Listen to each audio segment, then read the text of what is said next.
Hello friends, कैसे आप लोग। आई होप आप लोग बढ़िया होंगे। आइए हम लोग सीटेट के प्रीवियस ईयर क्वेश्चन करते हैं। ये हमारा पर्यावरण अध्ययन है। जैसा कि आप क्वेश्चन देख पा रहे हो, दिए गए जीवों के समूह में से किसकी श्रेष्ठ दृष्टि होती है तथा वे मनुष्य की तुलना में 4 गुना अधिक दूरी की वस्तुओं को देख सकते हैं। पहला ऑप्शन है मधुमक्खी, मच्छर और तितली।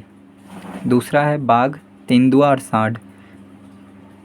तीसरा ऑप्शन है सांप, रेशम कीट और छिपकली। चौथा ऑप्शन है चील, गरुड़ और गीद। तो जब आप पक्षियों के बारे में पढ़ेंगे तो उसमें आपको देखने को मिलेगा चील, गरुड़ और गीद जो होते हैं ये मनुष्य की तुलना में 4 गुना अधिक दूरी तक देख सकते हैं। बाघ के बारे में भी आप पढ़ोगे। बाघ ही एक ऐसा जानवर है जो मनुष्य की तुलना में 6 गुना अधिक दूरी की वस्तुओं को देख सकता है। ये बाघ या तो 6 गुना या तो फिर 4 गुना, ये दोनों में एक क्वेश्चन हमारे सीटेट में हर साल आते हैं। नीचे दिए गए दूसरा क्वेश्चन है, नीचे दिए गए खेती करने के विवरण को पढ़िए और इसके ढंग की पहचान कीजिए। एक फसल को काटने के पश्चात खेत को कुछ वर्षों के लिए खाली छोड़ दिया जाता है। उसमें कुछ नहीं उगाया जाता। इस भूमि से बांस या अन्य खरपतवार जो भी कुछ उगाता है उन्हें उखाड़ा नहीं जाता, उन्हें काट कर जला दिया जाता है। यह राख भूमि को उर्वरक बनाती है। जब यह भूमि खेती के लिए तैयार हो जाती है तब उसे हल्का सा खोदा जाता है।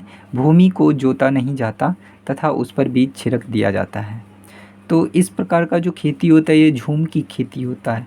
जब आप इसको पढ़ोगे ना तो आप पर्यावरण अध्ययन में आपको ये पढ़ने को मिलेगा। जो झूम की एक खेती ऐसी होती है जिसमें 6 महीने तक खेती किया जाता है, फिर 6 महीने ऐसे ही छोड़ दिया जाता है उनको।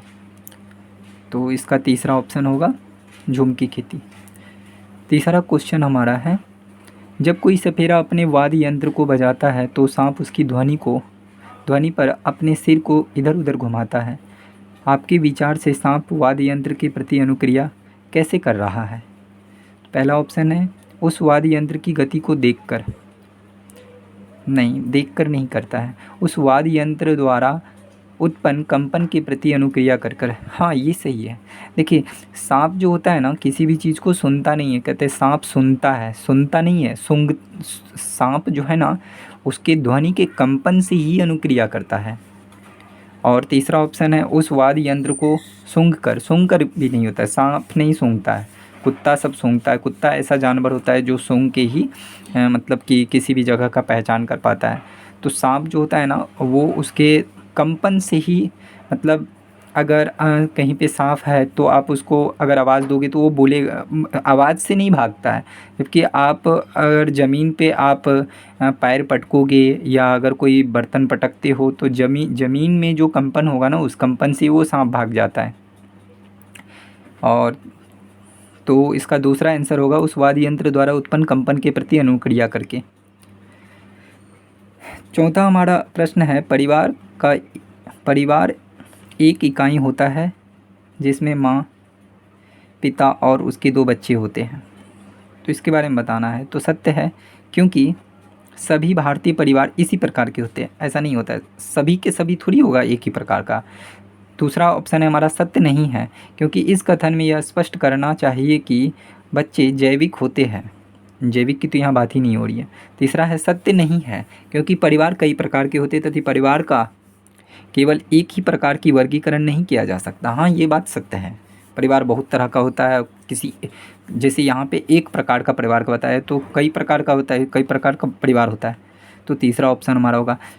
चौथा ऑप्शन है सत्य है, क्योंकि यह किसी आदर्श परिवार का आकार है। आदर्श परिवार का ऐसा थोड़ी है, जो आदर्श परिवार का ये आकार हो गया, जो आदर्श परिवार नहीं है उनका कुछ और होगा। तो तीसरा ऑप्शन ये बिल्कुल सटीक है।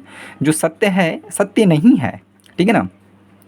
जो माता पिता और उनके 2 बच्चे, ये सत्य नहीं है, क्योंकि परिवार कई प्रकार के होते हैं तथा परिवार का केवल एक ही प्रकार में वर्गीकरण नहीं किया जा सकता। चलिए, चौथा हमारा है। पांचवा हमारा प्रश्न है, मानवों के पेट में अमाशय रस की प्रकृति। डाइस होती है और वह भोजन के पाचन में सहायक होता है। तो देखो अम्लीय, जो मनुष्य के जो पेट में जो आमाशय की रस की प्रकृति होता है वो अम्लीय होता है, अम्लीय होता है और वह भोजन के पाचन में सहायक होता है।